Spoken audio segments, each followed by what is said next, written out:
So mag-skim coat tayo sa wrap na wall guys. So ayan guys, island na skim coat yan. So bali bawat mano guys ay 1 mm lang yung kapal. So ako guys, pagka nag-skim coat ay hanggang 2 mano lang talaga ako.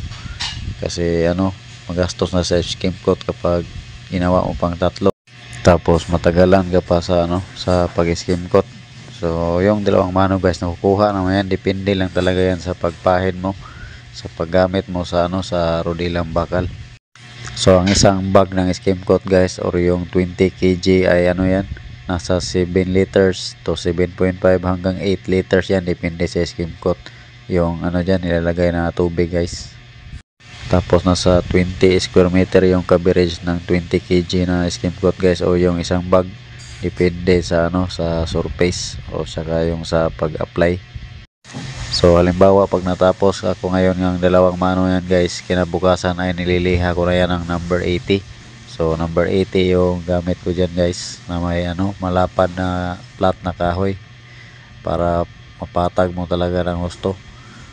Tapos guys, pagkatapos ng number 80 ay magpifinishing pa kami ng liha ulit ng dyan, number 220, para mawala yung gas-gas ng number 80 guys bago tayo mag primer. So ako naman guys, pagka skim coat, kahit anong klaseng skim coat ay hindi talaga ako gumagamit ng flat latex na primer dyan. So ang ginagamit ko na primer dyan guys ay yung mga solvent base o kaya kagaya ng liquid tile primer, liquid tile penetrating sealer o kaya yung Acrytex primer. Tapos yung sa Island naman ay Texacoat primer. Tapos Acme Lux primer naman guys sa A+. So yan yung mga magandang i-primer kapag skim coat yung gamit guys, kasi matibay talaga yan at saka hindi basta-basta masisira yung skim coat kasi hindi makapenetrate yung tubig or mga moist yan guys. So pagka outdoor naman guys ay pagkatapos na maliha yung skim coat ay liquid tile penetrating sealer yung ina-apply ko dyan guys. Tapos liquid tile primer, saka na magkukulay guys ng mga elastomeric, sun and rain o kaya rain or shine o kaya yung mga semi-gloss or gloss latex.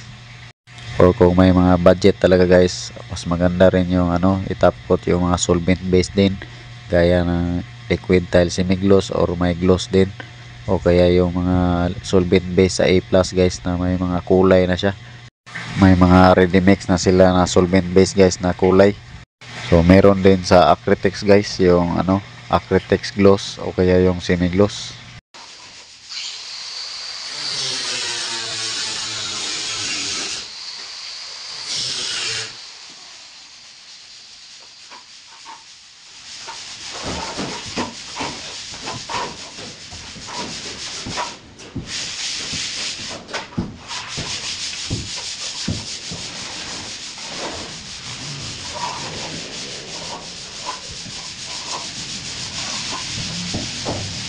So ganoon lang guys, sana may idea kayong nakuha sa ating video ngayon. Maraming salamat sa panonood.